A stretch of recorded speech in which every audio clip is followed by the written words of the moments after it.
On this episode of Mythbusters, we're testing the truth behind two common sayings.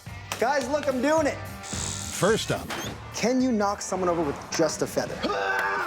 with the help of two special guests, Am I on a big paper airplane? the guys go to extreme lengths to find out if a feather What you see being spread before you is used to help birth animals. really can fell a full-size human. Then, the boys tackle the term backseat driving I don't want to even look back. He's freaking me out. in the most literal way possible, Go, John, go. Go. as they find out if a busted-up burglar could outrun the cops And the first turn. Oh my gosh. from the back of a stolen taxi. He is right next God. to us.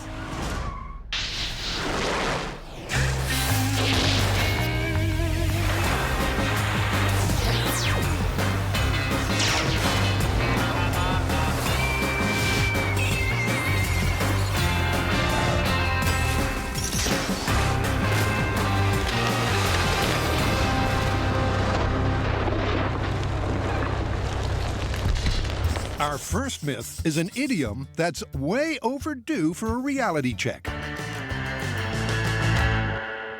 You could have knocked me over with a feather. You know, I've always wondered about that idiom. That's widely used, but kind of taken for granted. Oh, wait. I did see it in a movie once. How'd that go down? Like this. That was a bit of a cheat. Hilarious, but we have real science to do. All right. The phrase, "you could have knocked me over with a feather," refers to a mythical someone who's already so shocked or otherwise distracted that the gentlest of touches could send them crashing. So, is it really possible to take someone out with a feather? For this myth, it seems like a little head-to-head competition would make it a lot more fun. One-on-one? I'm thinking 2-on-2. That's right, folks, 2-on-2. That means we'll have to bring in two special guests to fill those roles, and I'm thinking Alan and Tamara from Mythbusters The Search. Both Alan and Tamara were worthy search contenders. Go red. I almost puked. In fact, Tamara's engineering skills helped her take home 2 MVP awards. It doesn't get any better than that. And Alan's team spirit inspired everyone. It's all on you, Alan, as high as you can get. Now they'll reunite over a table packed with plumage. So we have a large variety of feathers. Got a couple type of pheasant feathers, silver pheasant, goose feather, wild turkey feather. We have 2 types of ostrich. These are some of the biggest feathers known to nature. But will they pack a punch? In order to test this myth, we're going to start in its most basic form. Can you actually knock someone down with a feather? Taken at face value, this myth wouldn't seem to stand much of a chance. I really want to try and knock someone over, not impale them. Before going any further, it's worth finding out exactly how much force it takes to push over an adult human. Let's talk about the science of balance. Normally, when you're standing straight up, your center of mass is right above your feet. And there's actually a little bit where you can lean and stay upright. But if you go too far at a certain point, there's nothing you can do to stop from falling except for taking a step. We're gonna use a force gauge to find out where that is and what it takes to actually knock someone over.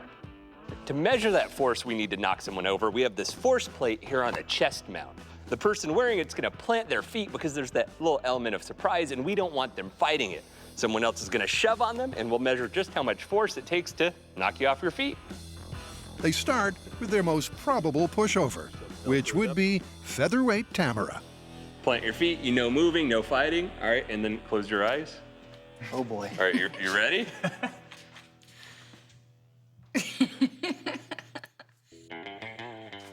Wow! 1.7 pounds. That's an impressive low number. What's good for the goose is good for the gander. So Brian suits up Okay, close your eyes.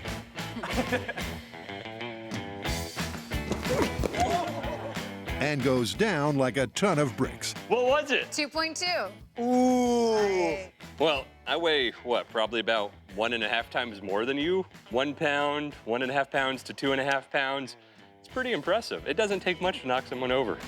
Obviously, the bigger the sample size, the better. So it's worth giving our two middleweights a nudge. I feel like this is like a mock execution.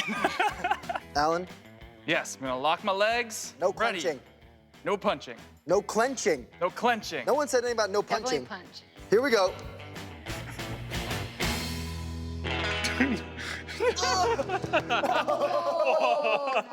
How much was it? It was 2.4, and then after that whole, you touched your chest a bunch and it jumped up.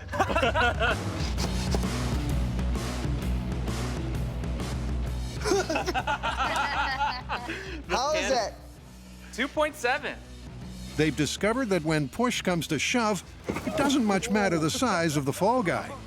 Pretty consistent. You can just about knock anyone over with less than 3 pounds of force. But can a single bird feather produce anything like that kind of pressure? To have any hope of success, they'll need to think laterally, not literally. So they divide into teams, John and Tamara versus Alan and Brian. That's not breaking. That would be pretty good.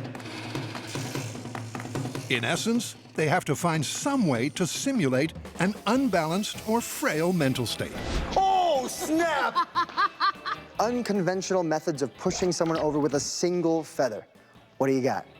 We could mess with their balance, like with one of those exercise balls that rocks a lot. Like the core exercising balls. Okay. How about something that keeps their feet from moving so that they can't make any adjustments to balance, and that would also make it easier to fall over. Exactly. For maximum impact, each team will keep their schemes a secret from the other. And as construction commences, Imagine you're like trying to balance, and you see like, just a it's apparent that both teams are thinking way outside the box. It's like a clown's torture device. That's simple, but highly effective and dangerous.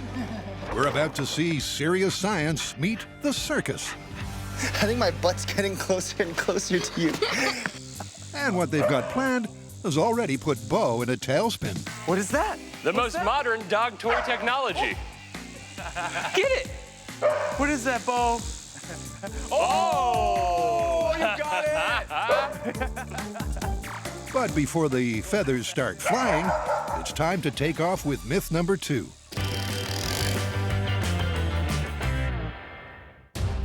From the bizarre depths of the local news section, our next myth is an unlikely tale of backseat driving. Returning home, a taxi driver finds his front door wide open. He runs inside, leaving the engine running. The trapped burglar jumps from the second floor, fracturing both legs. Desperate to escape, he drags himself into the back of the cab and finds a walking stick to work the pedals. A passing patrol car spots the seemingly driverless car and gives chase. Far-fetched criminal fiction or an incredible tale of driving dexterity. Hi! To get this myth rolling, they'll start with the basics. Brian and Bo have procured a big yellow taxi. This is the car John and I are going to be using as our escape vehicle. And the stick, well, that's going to be our driving cane. The rubber at the bottom, you might think that's going to be helping us, but check this out. These tiny pedals, and with as cramped as it is in here, driving this while escaping cops, that's a big ask. And a significant safety risk.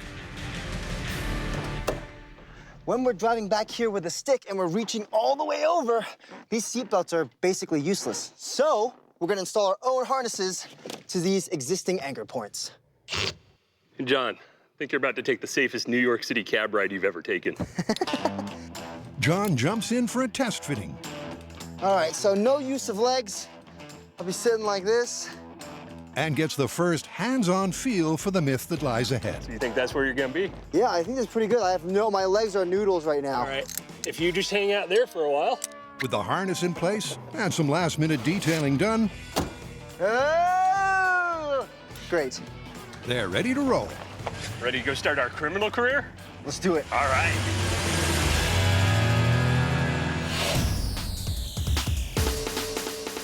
The venue for testing this fractured fable is a large, empty parking lot that should afford plenty of room for some dangerous driving.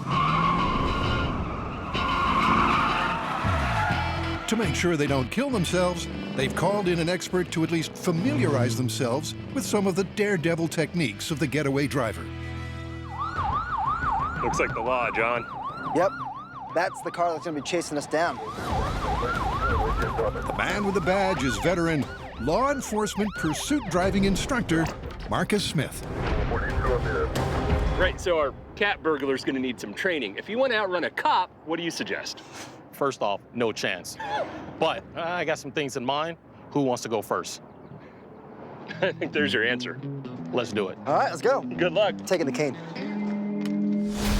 Coming up, the going gets greasy as our two teams try for a one-feather knockdown. He's moving! He's moving! Keep going! Then the boys both take a crash course in evasive driving. Drive. And they'll need all the help they can get. It's the tall, skinny pedal on the right.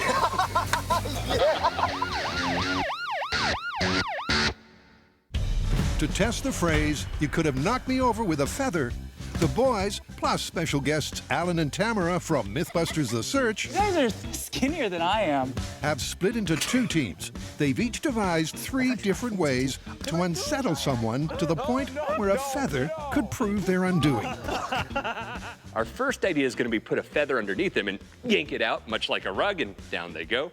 The second is to tie them up real tight so their legs can't move at all. And the third is to make the ground as slippery as possible, giving them absolutely no footing while we're coming at them with that feather. Come this way, please. They'll test each method on one person from the other team. First up, it's Tamara's task to try to maintain verticality. Welcome to what we like to call the playground. To begin with, I recommend an outer suit. Do you feel prepared for the playground? No. What you see being spread before you is used to help birth animals. This is water-based, so it's fun. It's fun. I'm anticipating that this is going to be a lot like an adult version of a slip and slide, but probably way more epic. Please step into the middle of the playground juice. Whoa. As one of the slipperiest substances out there, the birthing fluid should significantly reduce the friction between the plastic and the soles of Tamara's feet. Oh no! Did you just break your You broke it. Slipperiness is at the heart of our setup because that idea that you can knock someone over with a feather is about a surprise. That sudden jolt giving them no mental ability to find their footing. It's a perfectly sound theory. How's that going for you? Nothing. No. That's not translating into practice. Tamara seemed a little unsteady at first, but no matter what feather we tried, we could not knock her over.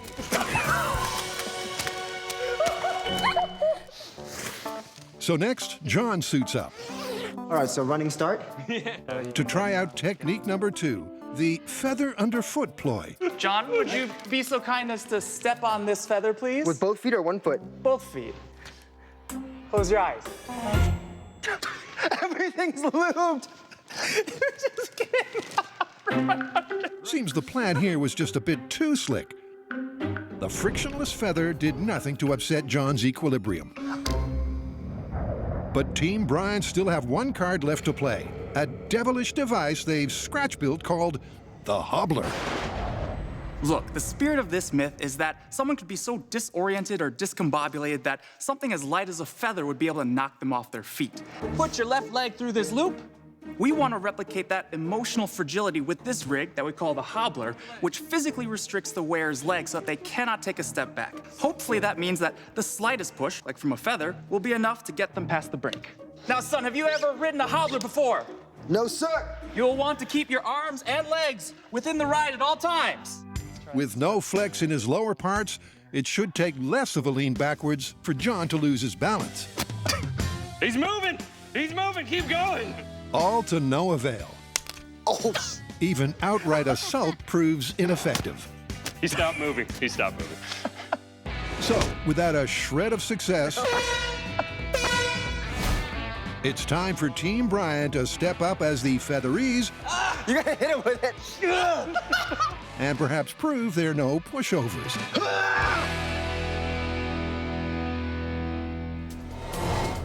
But right now, it's time for John and Brian to get their backsides trackside. To test the tale of the burglar's backseat getaway, the boys have called in one of California's finest and fastest. Let's do it.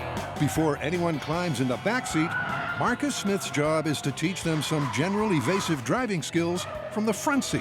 And who knows, they might still come in handy. I got something planned we can do for J-turns. You ever heard that before? No, actually. What is that? Good question. Best answered with a high-speed demonstration.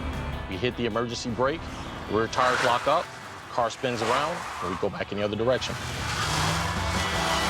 Not sure if that's the best way to evade the cops, to turn around and head back at them, but that was impressive.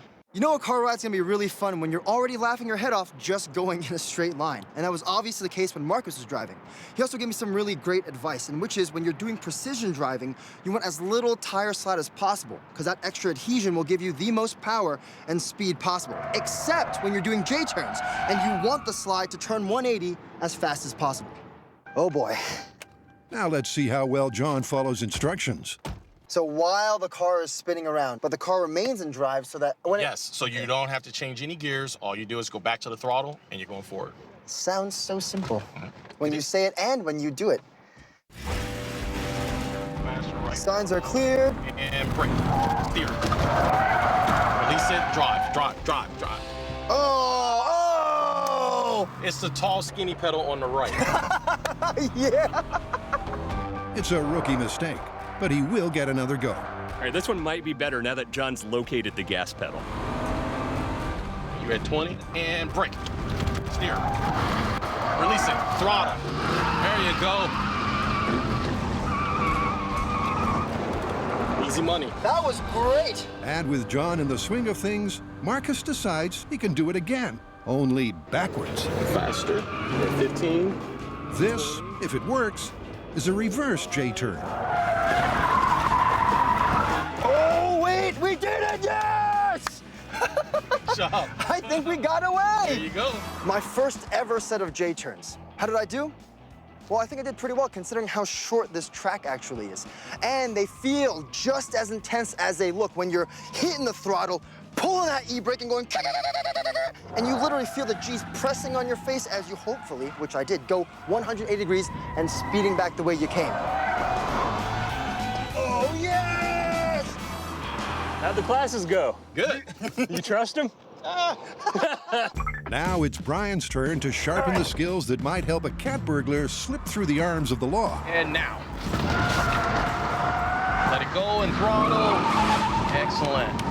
Woo! That was smooth, Brian! And that's an instant green light to carry on sternwise. Rotate hard. Good. Beautiful. I don't think I'm backing out regular ever again in my life.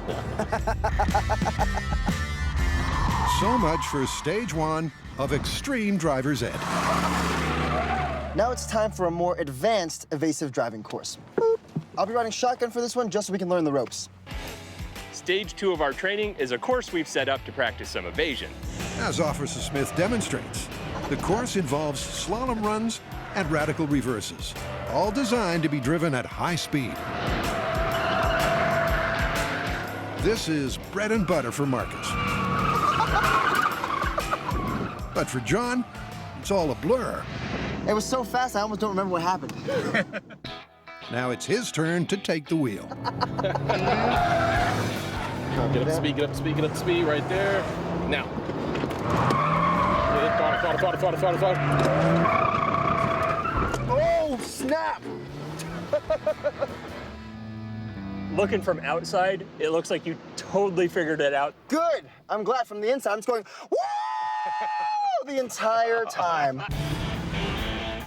So let's see if Brian can restore a little dignity to proceedings.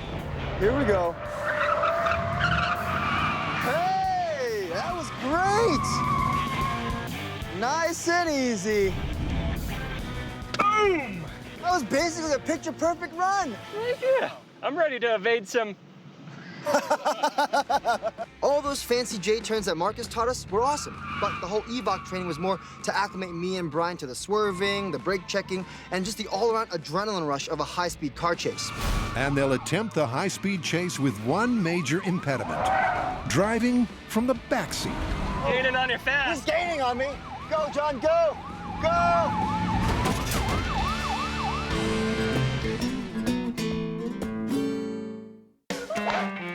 Testing the myth that a feather can in fact knock you over, Oh, no! Did you just break your You broke it. Brian and Alan have failed to fell their opponents. She's happy about it. Now it's Team John's turn. For Tamara and me, our 3 secret plans for trying to knock someone over with a feather are: 1, challenging them on a balance ball to see if we could push them over then. 2, attaching a very long pole to their back and tipping the top over with a feather. And 3, we're gonna try a drive-by feathering. They'll start with the simplest, the balance ball challenge. It's gonna be all about distraction.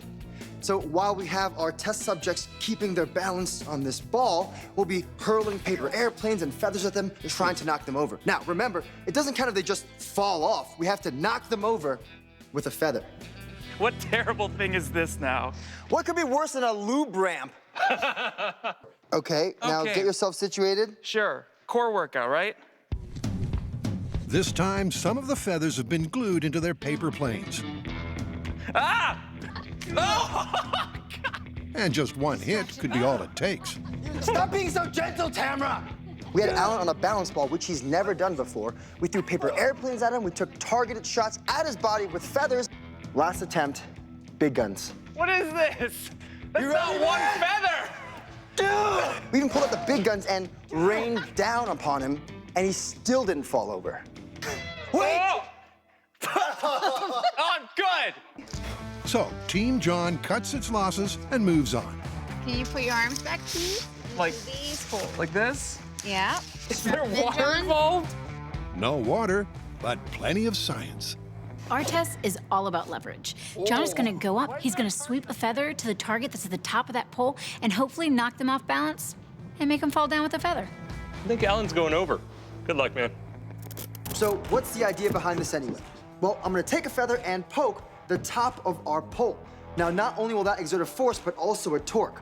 Torque being a product of force and displacement from a pivot point. Now, the higher up you go, the more torque it'll exert, and we're hoping that's enough to knock someone over. You kids ready? Yeah. Just a gentle application of this feather that's been taped to the end of the stick. We'll see if it works. Okay, so this end of the feather is a bit bendy. I'm going to plan B. Okay. John's plan B is to use the stiffer quill end of the feather. That might seem like a bit of a cheat, Oh, what happened? but it's a moot point. With the apparatus in ruins, it's decided to move on to method number 3. For our next attempt, armed with my trusty feather lance and my trusty steed, we're gonna attempt a drive-by feather knockdown. Now remember, the whole expression is about the surprise and the intimidation, so when we come charging down with Snowflake here going, "Meow!" and this lance, it might put him in the mindset of going, whoa, you could have knocked me over with a feather. All right, Tamara, you ready? Yeah. With Tamara behind the wheel, John lines up his target. Wow! Yeah, eat that, villain! I'm still standing, right? Looks like it. You going again? You bet he is. This is Team John's last shot at bringing down Brian with a feather touch. Drive-by feathering in 3, 2, 1. Yeah!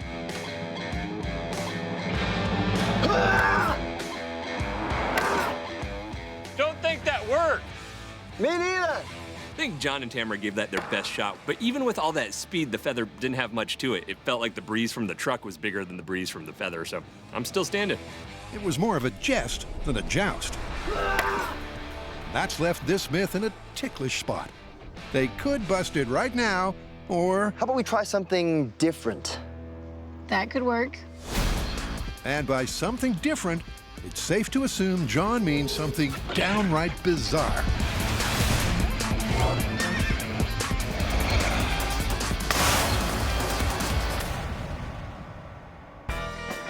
Meantime, the myth of the backseat burglar is about to kick into gear. Meet John, our cat burglar. Ah, my legs! Now with broken legs. He's got to get to his getaway car somehow, because I hear sirens. Good luck. All right, here we go. That's where this myth begins, as our busted-up criminal drags his sorry carcass into the back of the car to hide out. Okay, here I go. Finding the engine running and a handy walking stick, he attempts to not only drive off, but to outrun the law. If he can't... But what does outrunning actually entail? In our case, it means that the cop car can't catch the taxi cab in our half-mile course. And of course, by catch, I mean spinning out of control. We'll know everything is over when we get hit by what's called the pit maneuver. Marcus, can you tell us about that? Yes. What I'm going to do is approach your car, place my fender on your fender, put a nice little gentle steer in it, which was going to spin you around and stop you in your tracks. Well, that sounds nice and simple, but I'm sure it'll be terrifying once I'm actually in the car being pit maneuvered. It will. What makes the pit maneuver so effective? Well, it's all about something called sideways torque. Now, that happens because the front wheels are so far forward from where you're getting hit that it causes the rear wheels to slide out. When they start to slip, a term called kinetic slipping, well, the forces keeping the car going straight are way less, hence, the spin. And the best way to get a feel for the pit is for Marcus to demonstrate. All right, so what happened last time the cops pulled you over? The cops have never caught me before. Oh, I think that's about to change. All right, we are departing in 3, 2, 1. I don't like it that he's following us. I don't want to even look back. He's freaking me out on the camera. Just relax, just relax. Oh, jeez.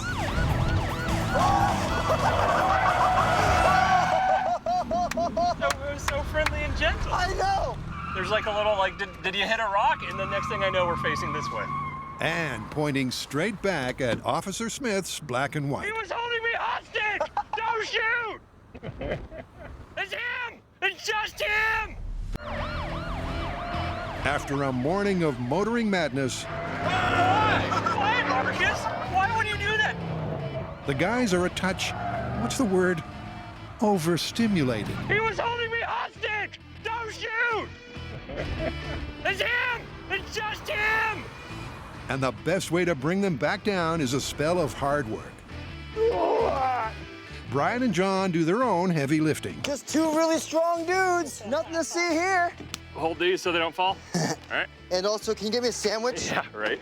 As they set up the twisting half-mile-long course that they'll both soon be driving, Oh, gosh. with Officer Smith in hot pursuit. We're not doing a drag race here, but we had this in the shop, and I'm definitely gonna use it. Winner! So the scene is finally set for one highly unconventional game of cops and robbers. John suits up first for what could be the wildest ride of his life. We've already seen that I can drag myself into the back of the car and get into position. But for safety's sake, we're gonna start in the car already harnessed in. Right, Brian? Yeah, let's get you in. It's an unsettling feeling to be shackled across the back seat, but that's nothing compared to the troubles that lie ahead. Is it me, or did this just get more difficult?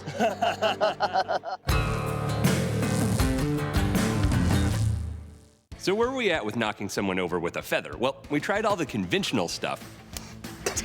And then we got a little bit more creative with drive-by featherings and slippery slopes.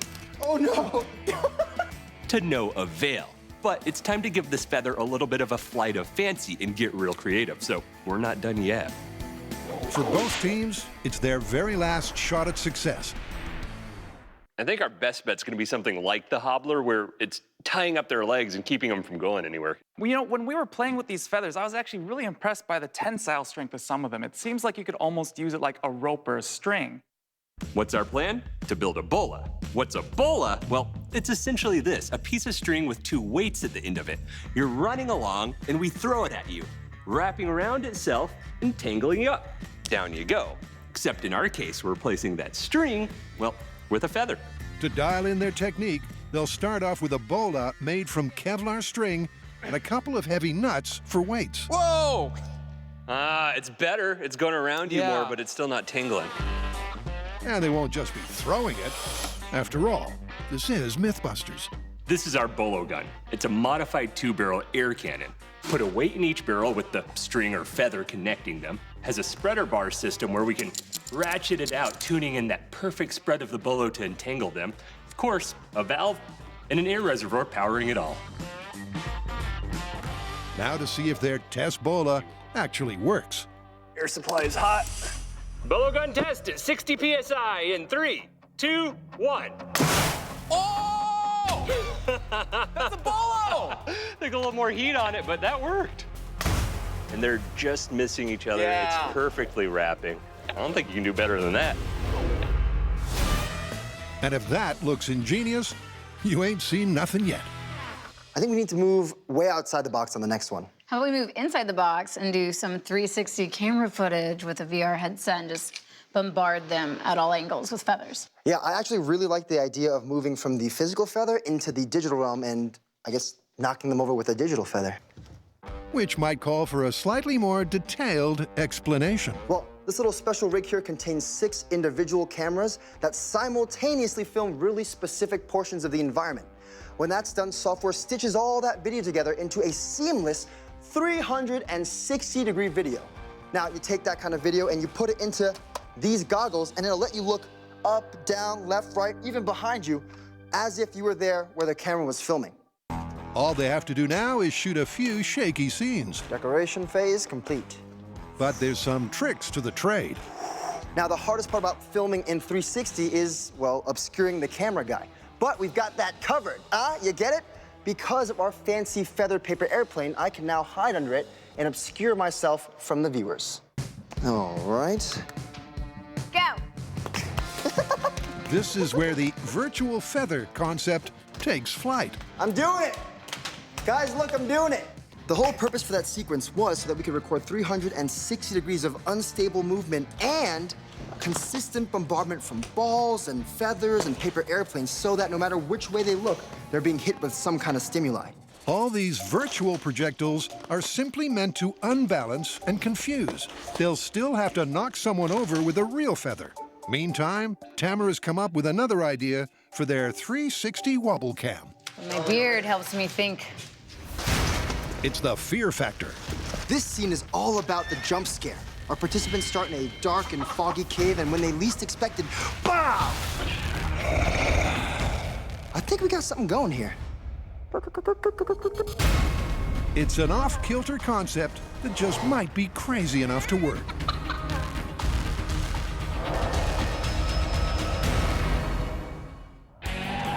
After a day of high-intensity advanced driver training, Boom! Good job. the guys are ready to test the myth of the backseat burglar getaway. I'm watching the cop cars, John. They're coming fast. John and I each are going to have 3 tries on this course to try to beat Marcus to the finish line and avoid being pitted. John's going to go first, and I'll be riding shotgun. That way I can pull that emergency brake if anything goes drastically wrong. Well, this is it, and I'm extremely nervous. I mean, I know I can reach the steering wheel from the back seat, and likewise, I can reach the brake pedal and the gas pedal with the cane, but at speed, I honestly just don't know. All right, let's hit it. Here we go! The aim is quite simply for John, with a 10-second head start, to beat Marcus to the finish line. Woo! Who's gaining on you He's fast? gaining on me. Go, John, go! Go! I mean, the entire experience is so counterintuitive. I literally just drove this car from the back seat. But the rubber foot on the cane never slipped off the pedals, and I did a pretty good job steering with one hand. He's paid up about half the course. Did he? Yeah. Here we go! He's right behind you. We can do this, brother! It's touch and go, but John just keeps his nose in front. Are we gonna make it? You're gonna make Are we it, gonna John. make it? You're good. Oh my God, we're gonna make it! Against all predictions, and despite Marcus's best efforts, he's actually outrun the chase car. So far, I'd say round 1, bing, bing, bing, yes, goes to the cat burglars. But we're gonna give Marcus 2 more tries before we swap over to Brian driving. You ready? Oh, yeah. And we're off! Again, John gets off to a smooth start Oh, he's off after you, John. Is it? before Marcus comes after him, all guns blazing. We gotta get out of here. I'm not gonna let you go to prison, man. And somewhat surprisingly, Come on, Johnny boy! John again avoids being pitted, making it 2 for 2. Nice. Damn it. Driving from the backseat of a car with a cane seems impossible, but if you're desperate enough, you can do anything. Now to see if third time's a charm. Off you go. Where is he? Where is he? He's waiting. He's waiting. He's at the line. John wants a clean sweep. But for Officer Smith, police pride is on the line. Oh, he's closing in fast. He gets up close on the last straight, but runs out of road. Hold it steady. Hold it steady. Hold it steady. Nice, John. He was positioning to pit you. I know I made it 3 times out of 3, but if this course was just 100 feet more that way, we would have gotten pitted 3 times out of 3. Or without a doubt. And with Brian's backseat skedaddle yet to come, He's off. He's coming after us. this myth could still take another turn for the unexpected. Oh, my gosh. You got it. You got it. So far, we have tried several conventional and unconventional methods of knocking someone over with a feather, Don't think that worked. and they have all failed. He stopped moving. He stopped moving. We're hoping to crack this idiom with a bolo made out of multiple pheasant feathers joined together. Now, I know what you're thinking. The idiom is knock me over with a feather, but I will have you know there is actually a Japanese chicken called an onagadori whose tail feathers can grow up to 27 feet long. It's easier to string 2 pheasant feathers together than it is to say pheasant feathers. You look so silly. This is fantastic. Clear down range, going hot. Given this barnyard bola will have more drag than the Kevlar string, they dial up the PSI from 60 to 80. Feather prototype bolo at 80 PSI in 3, 2, 1. Oh! That's exactly what we're looking for. It works. The feathers are ductile enough to twist and wrap tight. Now they're ready to see if it works on real human legs. Woo! What do you think? It's pretty intimidating. The instructions for those about to become entangled are simple. You want to jog like you are trying to not go to the bathroom. So kind of legs together, gentle pace like that. Like a lady, John. Like you're holding a ball between your legs. Yeah. You'll start running at some point. We will deploy our weapon at you, and hopefully you'll come crashing down or live, one of the two. Or Come live. crashing down or live. Yeah, don't worry about that. I have complete trust in Brian and Alan, but that rig still is pretty intimidating because it's just an air cannon basically pointed at you while you're running towards it. Nonetheless, John bravely lines up to be air cannon fodder. John versus a feather bolo in 3, 2, 1.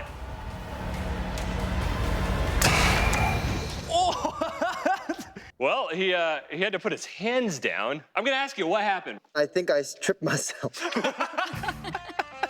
All right, well, a smaller target? Where would we be able to find a smaller target? I think both somewhere. I have no idea, man. To me, the rig was intimidating and fired well, but I'm a pretty heavy dude and I don't think the bolo had enough mass to stop me. But lightweight Tamara's a whole different prospect. This will be Team Brian's best and last shot at knocking someone down with a feather. Tamara versus the feather bolo in 3, 2, 1.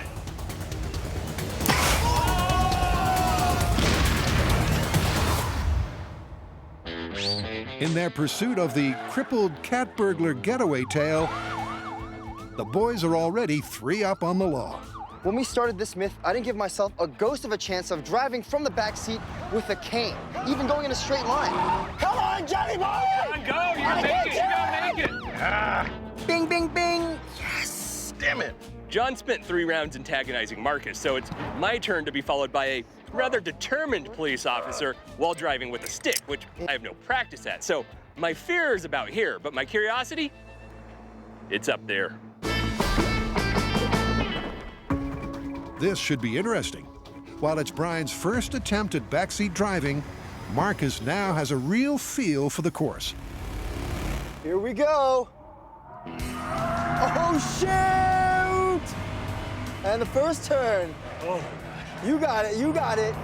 Reaching the wheel and pedals wasn't a problem for me, but this whole thing, kind of hairy, because what you can't control is anxiety, and there's plenty of that coursing through your veins when the cops are after you.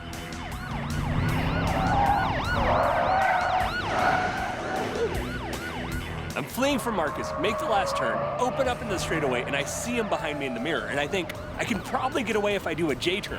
But instead, I just gun it, hit the gas, and beat him to the finish line. Brian takes the flag by a narrow margin. Damn it.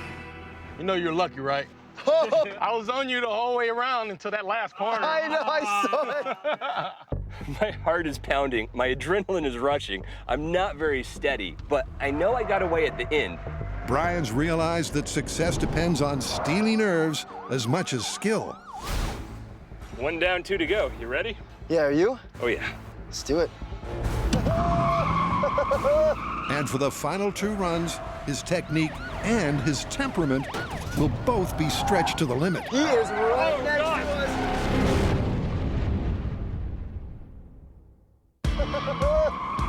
Against all odds, the guys are looking at a clean sweep as Brian starts his second run in the backseat getaway myth. Okay, he's off. He's off. He's off. He's coming after us.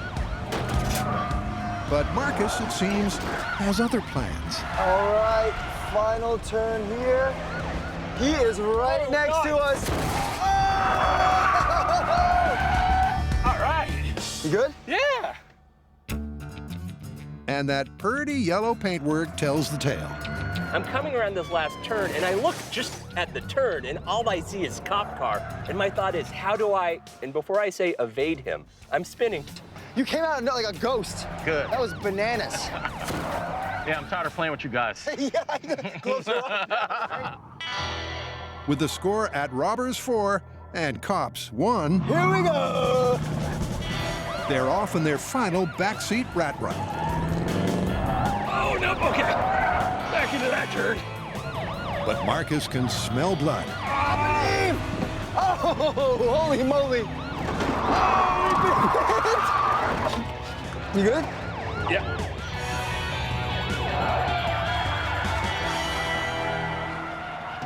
After a total of 6 runs, the score settles at 4 burglars and 2 cops.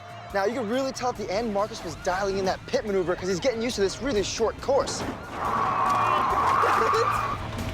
When I realized that they wasn't as reckless as I thought they may be with driving with a stick, it made me feel safer getting up there, taking care of pit a little early.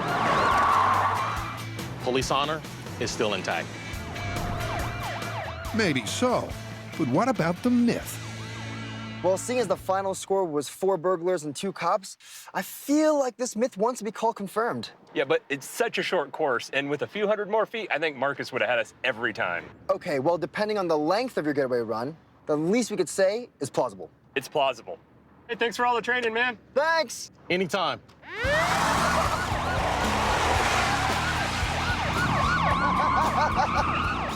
Woo-wee! Let's go.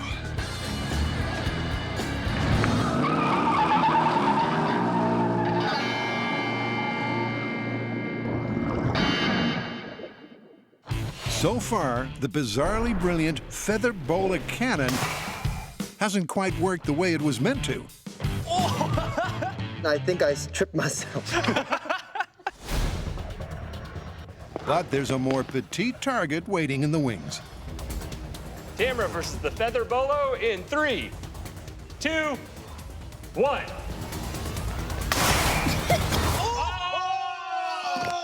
You fell over! You got knocked over! Holy moly! Check that out! At last, after multiple failures, a genuine knockdown. The bolo wrapped around, locked her in tight, and down she went face first. The legs couldn't move at all. So that went smashingly. I was definitely head over heels for the bolo gun, and it turns out I can be knocked down with the feather.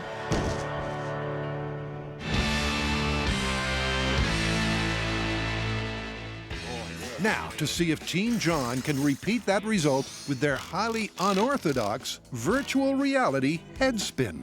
We've made VR environments that are really gonna mess with Brian and Alan's heads.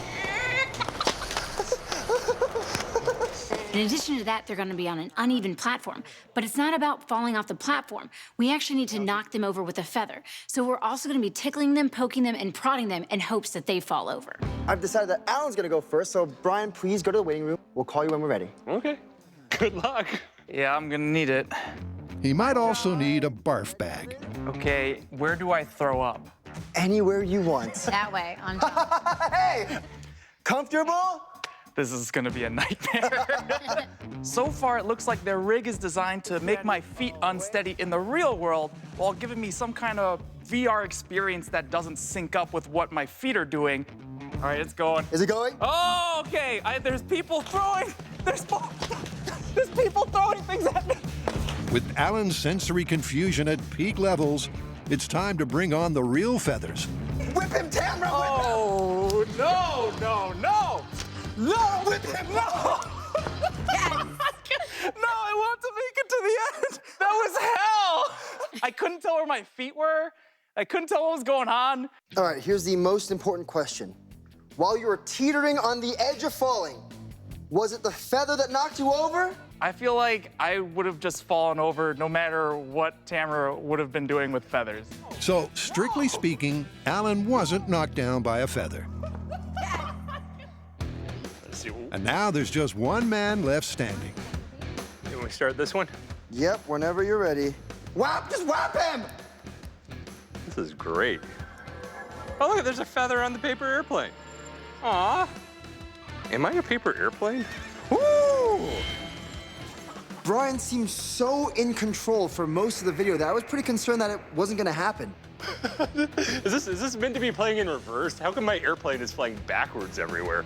But then right at the critical moment, You okay? Yeah, I'm not gonna lie. I have to give you just a smidgen of credit. I was looking at this feather right as I was reversing with the airplane, and a feather hit me in the face right where I looked. And that's actually what caught me off guard. Yes. A virtual feather paired up with a physical feather. just as the idiom says, a virtual feather perfectly timed with a real feather knocked him over. Well, I'd say we'd throw in everything we can at this myth. Yeah, and it was nice having Alan and Tamara back to help out. So, how are we gonna call it? Well, there were two distinct results. One, you definitely knocked Tamara over with your feather bolo. And two, we got you pretty unstable with our VR. And by your own admission, you did say it was one distinct feather that knocked you over. Sounds like myth confirmed to me. Totally, dude. So, that surprised you? I'd say you could have knocked me over with a feather.